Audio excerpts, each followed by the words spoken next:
Muito boa tarde, é um prazer estar com vocês, amigos do YouTube, amigos do Facebook. Estamos aqui novamente nesse nosso exercício de domingo. O exercício de domingo é um prazer para todos nós, acredito que para vocês, tanto quanto para mim. Exercitar essa confraternização. Vamos dizer assim, a palavra não existe, mas a fraternização pode-se dizer, um objetivo do próprio Jesus para conosco.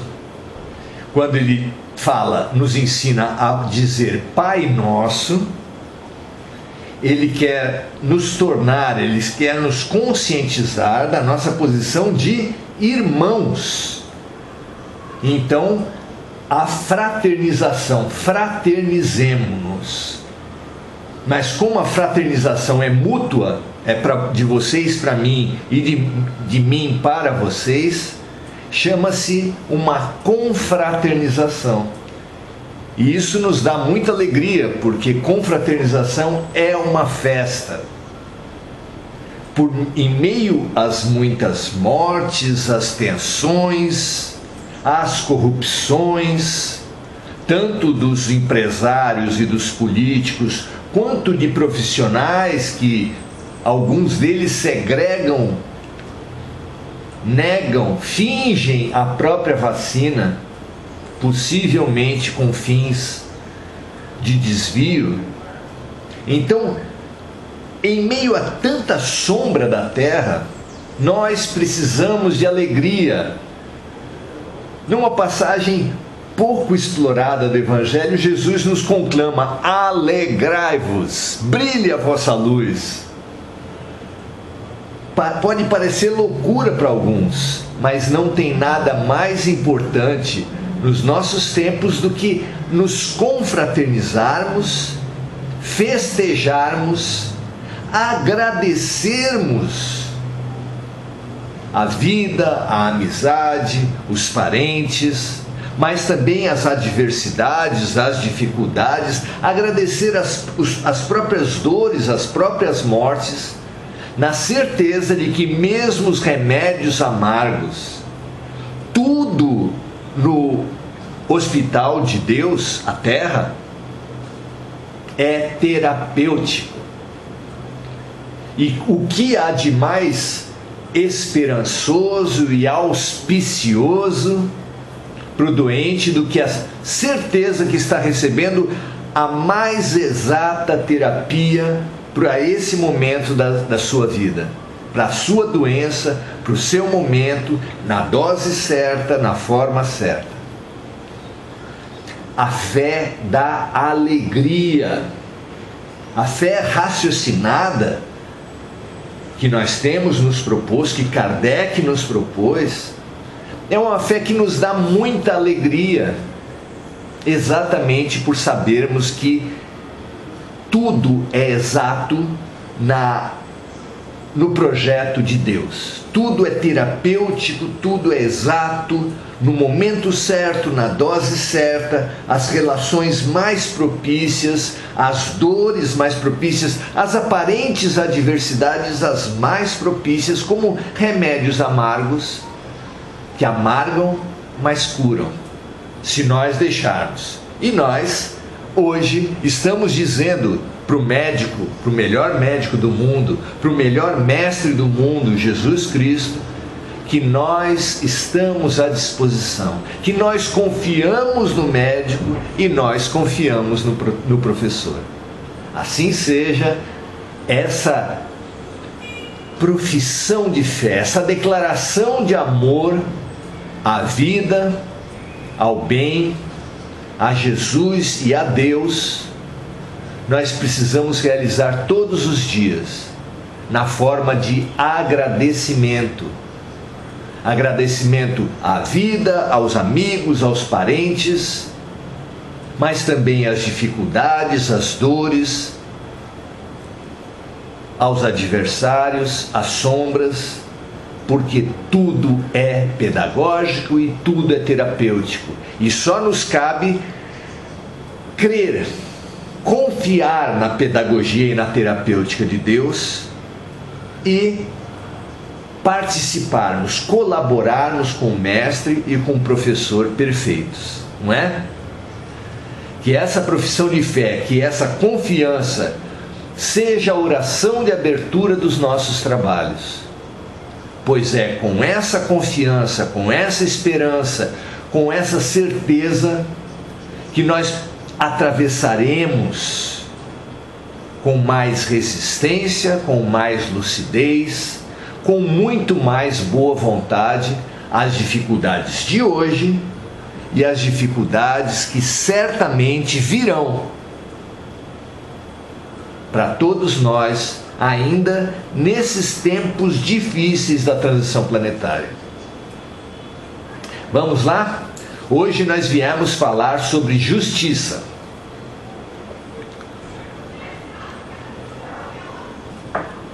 Justiça é uma ideia muito pregada, é uma reivindicação geral. Não é assim? No campo político, essa troca de venenos, onde todo mundo fala e ninguém tem razão, né? Partidários de um lado, partidários do outro, se acusando como se o outro fosse o demônio e como se o seu lado fosse a pureza total. É até risível essa postura, porque a gente sabe que não corresponde à realidade. Nenhum dos lados da política possui todas as virtudes, e não é verdade que o outro lado da política seja abominável, seja o tudo de ruim. Ninguém é tudo de ruim e ninguém é tudo de bom. Só na política? O que vocês acham? Não. Os programas policiais, esses que pedem, exigem com grande voz, com grande emoção, pede a punição, a prisão perpétua, a pena de morte, que pede, que estimula as pessoas a reagirem com as próprias mãos. Esses programas também pedem, se fosse para resumir numa palavra o que são esses programas, esse resumo muito bem poderia ser justiça.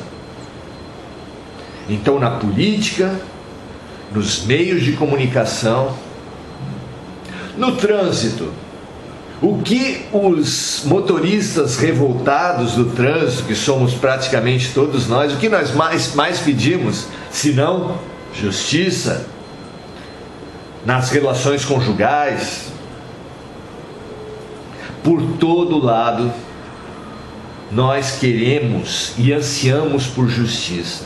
E tem uma reflexão de Jesus que deveria nos chacoalhar a todos nesse nosso anseio. Diz Jesus: todos clamam com justiça, mas quando a justiça vier, ela virá para todos. E quem estará apto para essa justiça? Olha que raciocínio fantástico. Porque nós pedimos justiça para os outros, nós pedimos condenação para os outros, mas quando a justiça vier, ela virá para todos. E quem está apto a olhar a Deus a justiça, a olhar a força da justiça, a missão de justiça feita por Deus, por Jesus e pelos seus anjos, e olhar de consciência pura e limpa? Quem? Naquela lindíssima passagem em que homens hipócritas, falsos, atiraram para Jesus uma mulher pega em flagrante de adultério. E por que falsos e hipócritas? Porque é óbvio que uma mulher só pode ser pega em flagrante de adultério se for com um homem. E aqueles homens escolheram pegar apenas a mulher e atirar para Jesus para ser apedrejada. Isso é ou não é falsidade? Isso é ou não é parecido com a nossa crítica política, em que um lado exige a punição, mas apenas para o outro lado? Não é isso? Em que num casamento, um cônjuge acusa apenas o outro. Eu sou assistente social judiciário, trabalho com disputas de guarda o tempo todo. E na separação conjugal, casais que até poucos meses atrás tudo faziam para tentar se compor, agora se acusam por tudo, como se eles fossem a pureza e o outro fosse o abominável. Será que é isso? O que vocês acham? Claro que não. No mínimo, a pessoa escolheu ficar com aquele. Quem escolhe o demônio? Quem escolhe tudo de ruim? Será que pode ser tão puro assim? Claro que não. Claro que não. Naquela passagem em que Jesus foi confrontado numa situação aparentemente sem saída. Por quê? Porque a lei de Moisés estabelecia que uma mulher pega em flagrante de adultério deveria ser apedrejada até a morte. Estava claramente colocado naquele tempo que quem pregasse contra a lei de Moisés seria ele mesmo, esse pregador, eliminado com a pena de morte. Jesus vinha falando da compreensão, do perdão infinito, da reconciliação, e os adversários de Jesus apresentaram aquela mulher e perguntaram para Jesus: mestre, o que devemos fazer com ela? Olhem a situação de Jesus. Se ele dissesse: apedrejem-na, ele estaria negando toda a sua doutrina de amor, compreensão e perdão. Primeira alternativa, negar toda a sua doutrina para salvar o seu corpo, salvar a sua pele. Segunda alternativa, reafirmar a sua doutrina e ir contra Moisés. Seria o que para Jesus? O fim, a condenação, a pena de morte. Tinha ele alguma saída? Se fôssemos nós, não. Se fosse eu, não acharia uma saída digna, ética, verdadeira. Pois Jesus disse para aqueles homens, e diz também para todos nós que teimamos em acusar o outro como a fonte dos problemas humanos, por todo lado, ele fez um desafio. Ele mandou que apedrejassem a mulher, mas apenas aqueles que estivessem sem pecado. Olha que preciosidade. Disse ele: apenas aqueles que estiverem sem pecado, que atirem a primeira pedra. O que aconteceu? Com a autoridade, com o vigor, com o compromisso e com o amor que exalava de Jesus, predicados com os quais ele olhou no olho de todos aqueles acusadores, sabe o que aconteceu com eles? Contam os evangelhos que eles abriram mão, expressão que acontece até hoje, né? Nós dizemos que fulano abriu mão disso, abriu mão daquilo. Eles abriram mão, largando as pedras que estavam na mão, já prontas para matar. E eles foram um após outro, abrindo mão e saindo da praça. E Jesus agachou e ficou escrevendo no chão de areia. De repente, ele resolveu se levantar e só estava Só estavam na praça ele e a mulher pega em flagrante de adultério. E ele pergunta para a mulher: onde estão os seus acusadores? E ela lhe diz: foram embora. Se eles não te acusam, eu também não. Vá e não peques mais. Essa posição do amor é a posição maravilhosa perante aqueles que erram.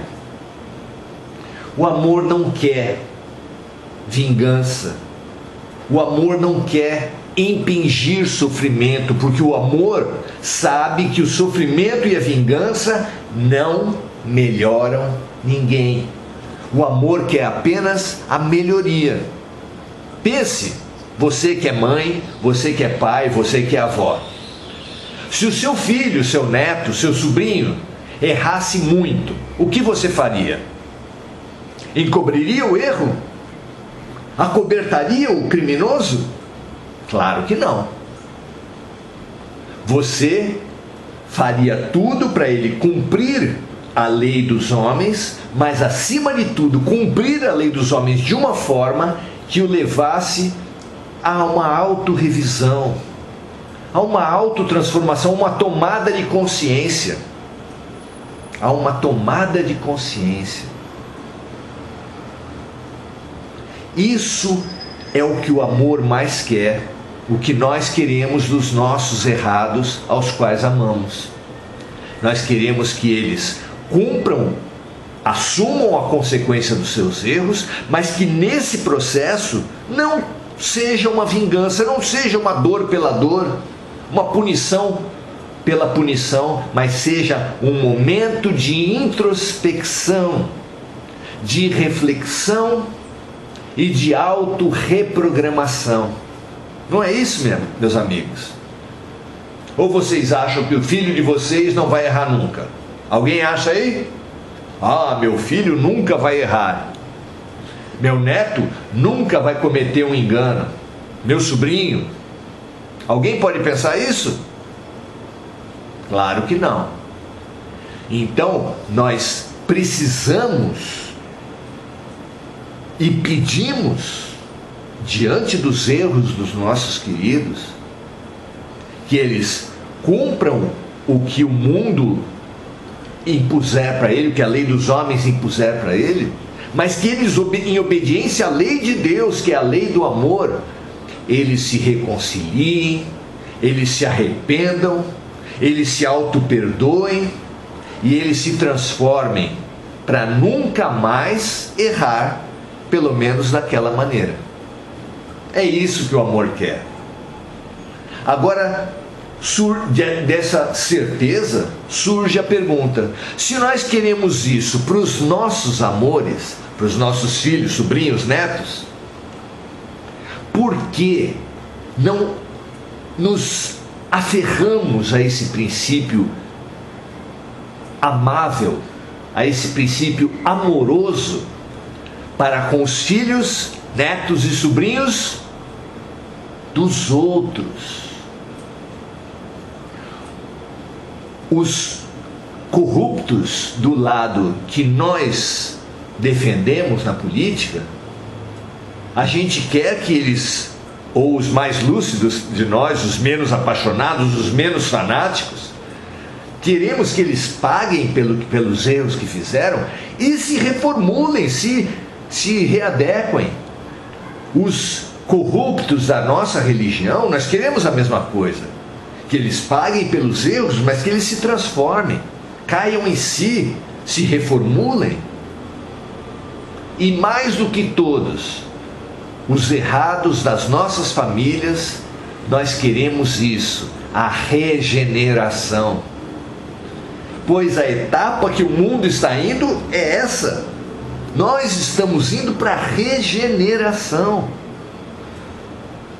Nós todos, desafiados por Jesus, temos que abrir mão dos nossos projetos de vingança, abrir mão do julgamento, abrir mão do falso moralismo e da hipocrisia que propõe para os outros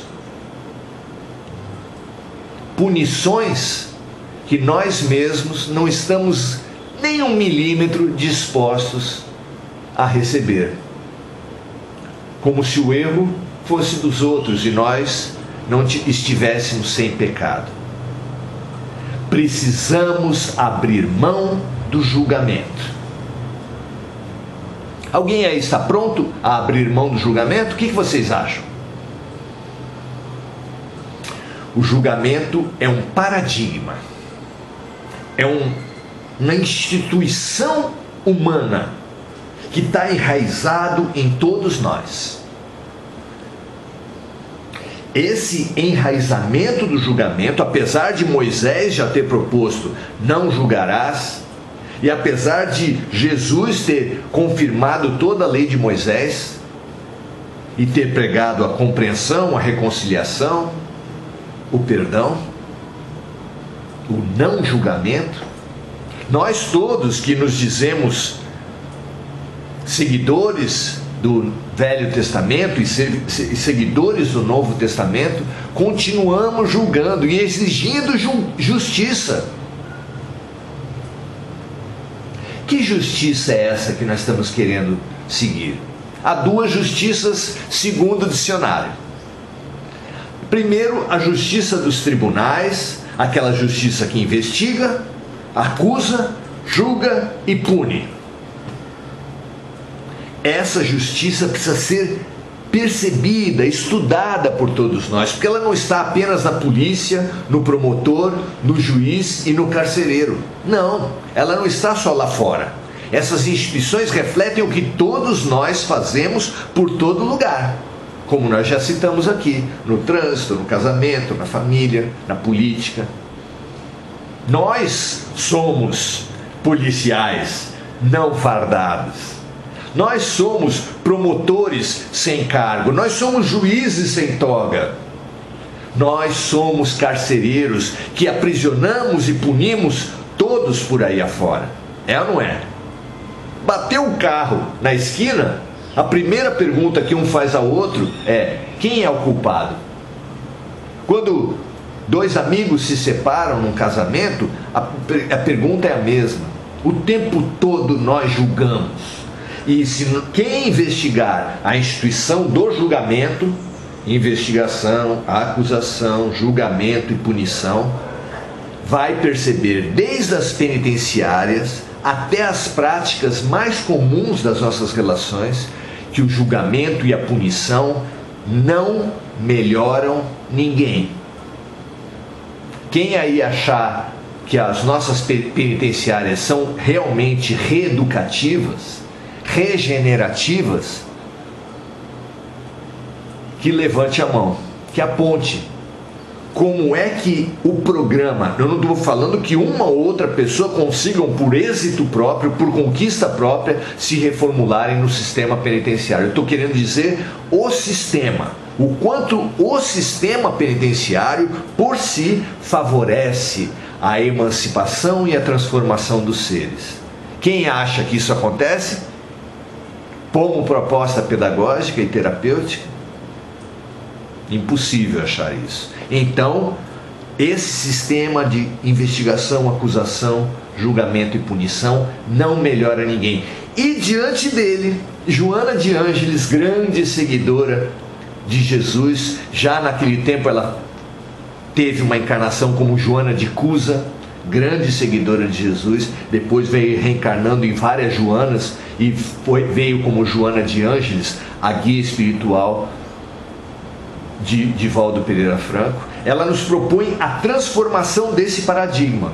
Ao invés de novo, investigar, acusar, julgar e punir, essa prática que não melhora estruturalmente, não melhora ninguém, apenas é uma vingança institucionalizada, que nós devemos fazer o quê?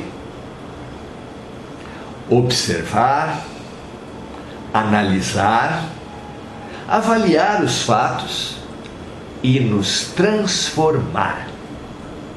Ao invés da punição, concentrar os nossos atos naquele princípio, naquela atitude que a mãe quer para o seu filho, que a avó quer para o seu neto, que a tia quer para o seu sobrinho, que a esposa quer para o seu marido, que o marido quer para a sua esposa. A regeneração. Jesus está propondo para a terra inteira a regeneração. Chega de julgamento, não julgarás. Chega de punição, não punirás. Mas nós precisamos sim de análise, sim de compreensão e sim de transformação, reprogramação, regeneração. A regeneração planetária só estará aberta para você e para mim, meus amigos, para vocês e para mim, e para os nossos orientadores espirituais, para aqueles que se auto-regenerarem. E nós já sabemos que isso não será com o julgamento e com a punição, mas sim com a compreensão de nós mesmos, entender por que erramos, qual foi essa construção que nos levou ao erro. E para isso o estudo da reencarnação, da lei de causa e efeito, é absolutamente fantástico. E depois, com base nessa compreensão, com base nesse entendimento da justiça perfeita e amorosa de Deus, que não cai realmente uma folha de uma árvore que não seja por vontade de Deus, que esse mal que nós vemos por toda parte simplesmente não existe. Não existe. Não existe uma vítima no universo de Deus. E se existisse, a vítima apontaria uma injustiça. Se houvesse uma injustiça, Deus não seria bondoso, não seria justo, ou não seria todo-poderoso, porque haveria uma outra força no universo que poderia mais que ele. Isso é concebível? Isso é inconcebível. Ou Deus é perfeitamente bom, perfeitamente justo e todo-poderoso, absolutamente todo-poderoso, ou então não é Deus. Ah não, meu Deus é mais ou menos bom, assim, 30% justo e quase todo-poderoso. Pode ser assim? Claro que não.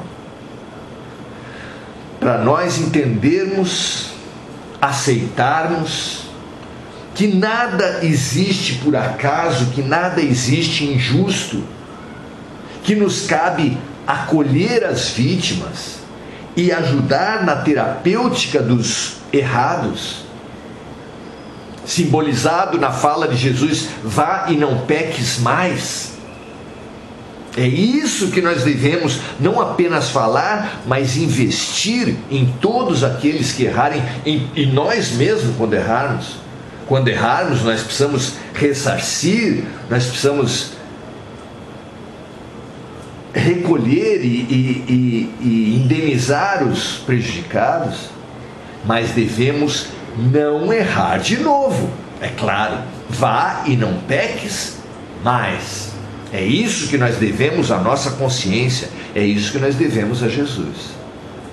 Então, quando nós errarmos, quando o outro errar, esse é o grande investimento. Ah, então não deve ter mais polícia, não deve ter mais promotor, justiça, nem unidades de regeneração? Claro que sim! Nós precisamos deter os criminosos.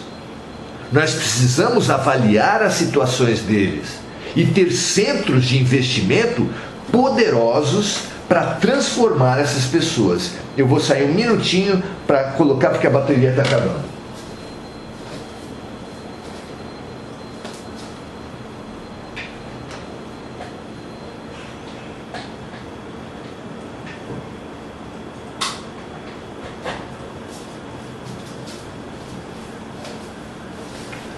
Muito bem, voltei. Então, o mundo regenerado terá um sistema de justiça? Certamente terá, mas apoiado não na punição, muito menos na vingança, mas na regeneração dos seres humanos, porque será um sistema baseado no amor. E quem quiser estar no mundo de regeneração tem que abrir mão Notem, meus amigos, eu estou frisando esse termo. Nós precisamos abrir mão do acusador, do julgador, do punidor que há dentro de nós, porque ele é insuportável e inútil para quem errou, para nós e para os outros. Nós precisamos finalmente ser cristãos e acreditar que o escândalo é necessário, mas ai daquele por meio do qual ele vier, e acreditar na beleza, na justiça e na bondade perfeitas de nosso Deus, e colaborar com ela, trabalhando para regenerar a nós mesmos e a todos os que estiverem à nossa volta. É esse serviço, é esse trabalho compassivo, ou seja, movido de empatia e compaixão, que Jesus ensinou para nós. Faça ao outro o que gostaria que o outro lhe fizesse, e que nós, mais do que nunca, precisamos praticar nessa crise, nesse momento da transição planetária. Não é mais apenas dizer, porque nem todo aquele que disser Senhor, Senhor entrará no reino dos céus, mas sim aquele que fizer a vontade do meu Pai. Chega dos cristãos que dizem, mas não fazem. Nos desafiemos a sermos cristãos da prática. Você aceita esse desafio? Vamos tentar juntos? Muito obrigado. Agora, como nós temos organizado nas nossas falas de domingo, a gente tem feito assim: primeira meia hora, das 17h30 até as 18h, essa rápida explanação. Depois nós nos congregamos a maravilhosas correntes da terra, nessa hora, 18 horas, que é onde ocorre a chamada hora do Ângelus. E nós, nesse momento, nos congregamos com grandes correntes de oração de Maria, até de outros planetas, mas grandes correntes de luz, para espalharmos luz. Em primeiro lugar, produzindo luz em nós mesmos. Eu queria estimular a luz, estimular o amor de cada um, sugerindo que cada um que esteja me ouvindo nesse momento, lembre-se de uma figura que ama muito. No meu caso, a minha netinha, 2 anos de idade, uma graça, um amor, uma alegria, uma beleza maravilhosa na minha vida. Você vai lembrar-se de um filho, de uma esposa, de uma mãe, tanto faz. Mas lembre-se, traga para o seu coração, fomente no seu coração a imagem, o sentimento, a alegria, o amor que essas figuras incitam em você. Podem estar falecidas, podem estar vivas, isso não importa, porque o túmulo não impede o amor. E lembrem-se, favoreçam, expandam esse amor, lembrem-se dos momentos de integração. Fale para essas pessoas com o coração: eu te amo. Repita no seu coração: eu te amo. Deixe esse amor expandir-se, crescer, multiplicar-se, até que ele transborde do seu coração, transborde do seu ser, inunde a sua casa de amor, inunde a sua cidade de amor, inunde o seu país, o nosso país, Brasil, de amor.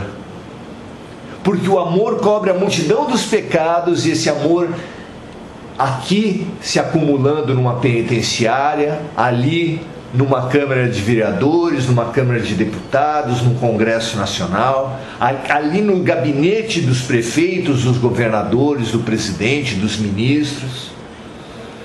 E como que desinfetando dos maus sentimentos, dos maus pensamentos, dos egoísmos, das corrupções, o amor se espalhando, entrando em todas as frestas dos setores, sendo absorvidos pela respiração por todas essas pessoas e mandatários, mas também nos asilos, mas também nas ruas, dentro das casas, onde há tanto conflito doméstico que tem se multiplicado nessa pandemia, tanta opressão às mulheres, às crianças.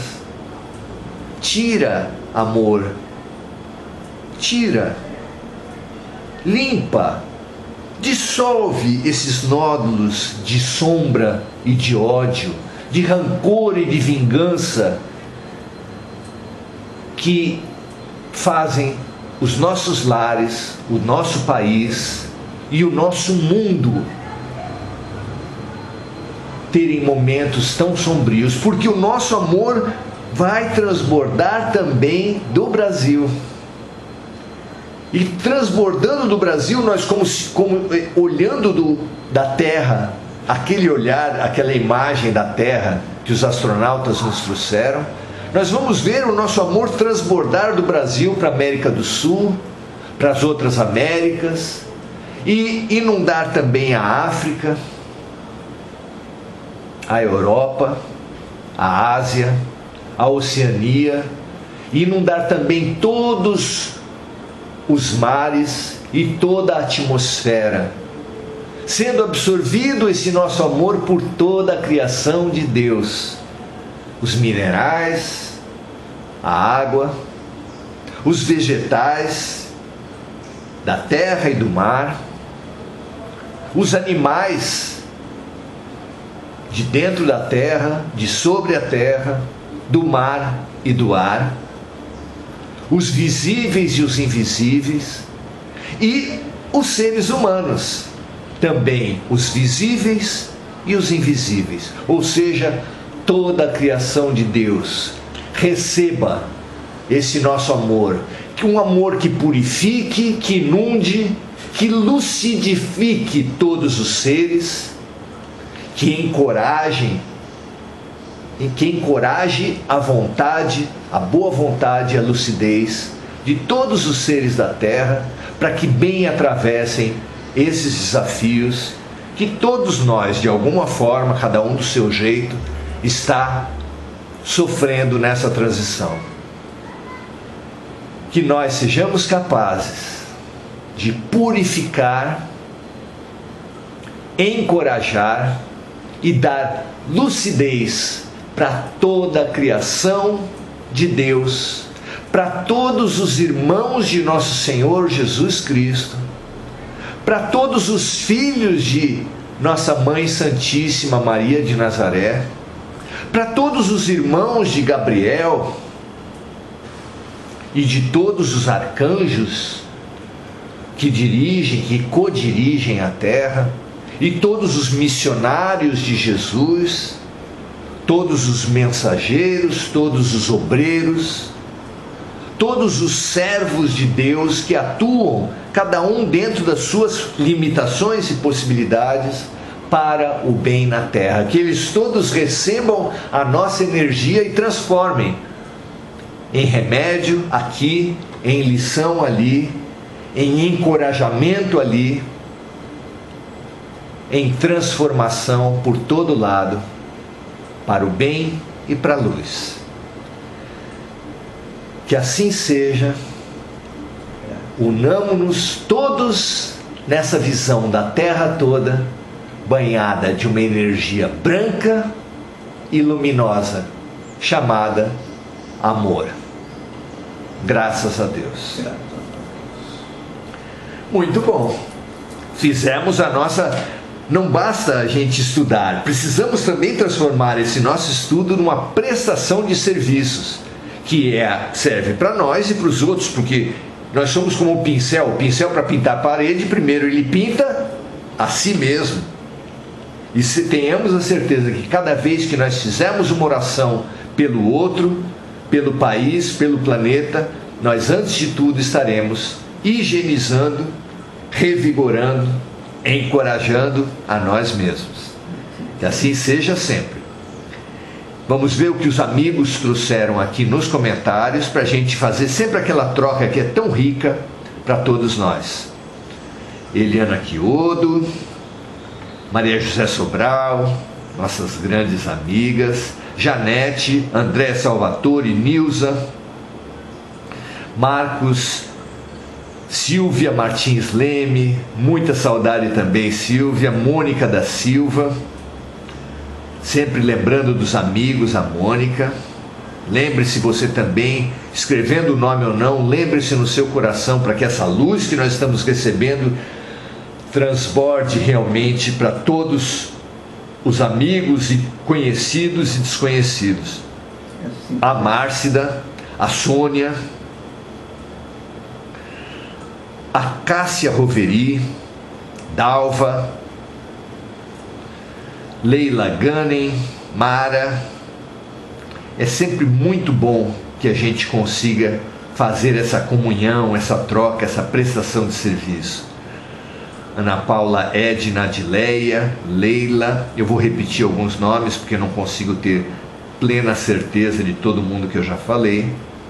Silvana, Marineide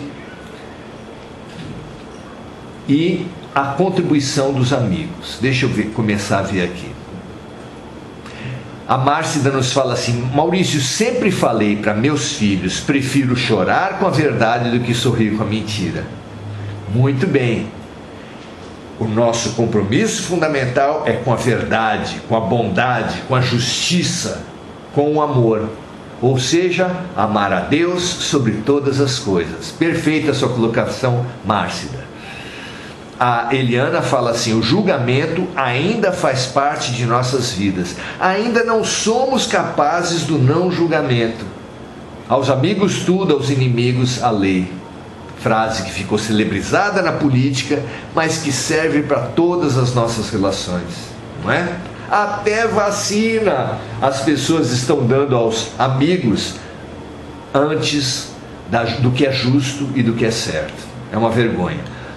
A Eliana continua falando assim: aprender o não julgamento é uma das nossas tarefas mais difíceis, das nossas diversas reencarnações. Sem dúvida, Eliana, é o mandamento mais complicado.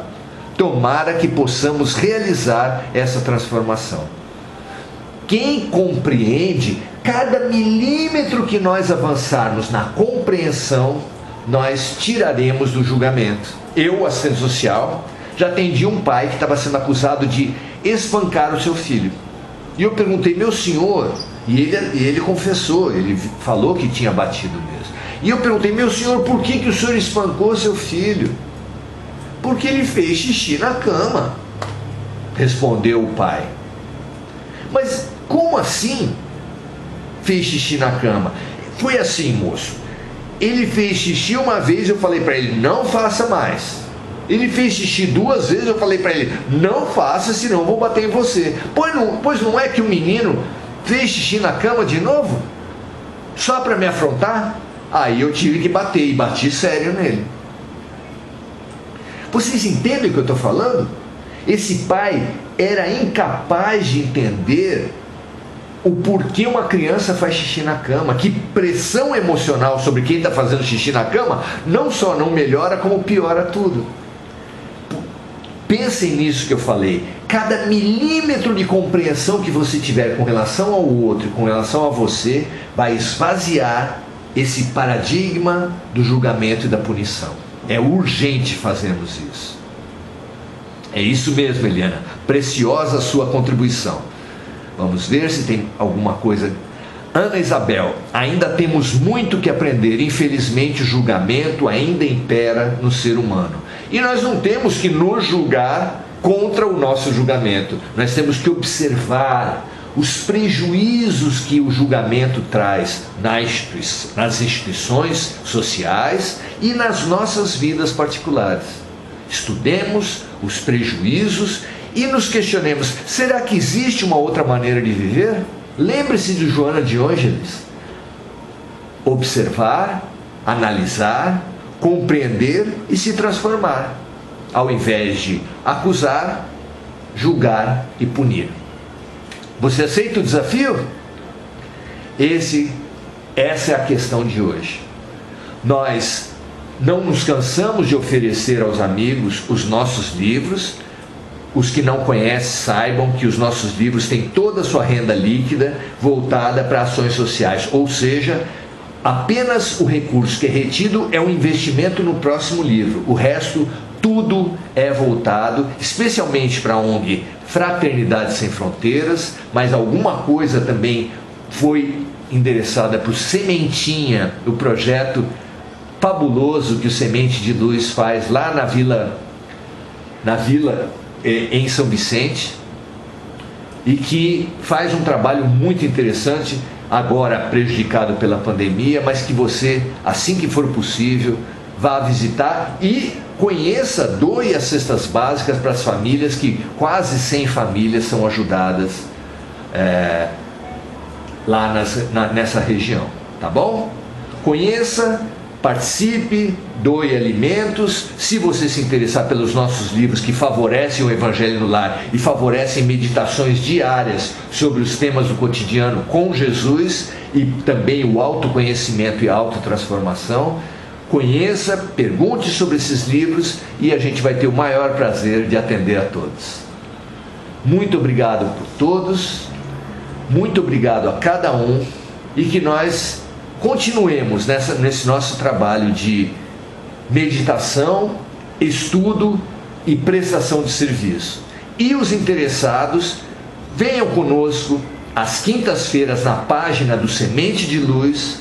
Todas as quintas-feiras às 19h30 nós vamos fazer um estudo sistemático do livro Evangelho segundo o Espiritismo. Estamos fazendo, a primeira aula já foi na quinta passada, foi apenas um acolhimento. As próximas aulas já pegaremos a introdução, depois o capítulo 1º, 2º e assim por diante, e vai ser uma alegria nós estarmos congregados nesse estudo fundamental que, como aqui, será também prestação de serviço.